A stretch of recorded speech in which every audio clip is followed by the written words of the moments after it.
guys. So, na yun. Ano kaya maganda laruin? Okay. COD tayo guys.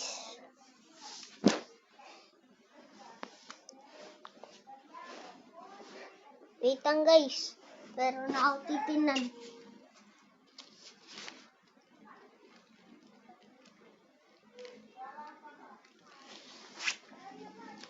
Sorry po sa maingay na yan.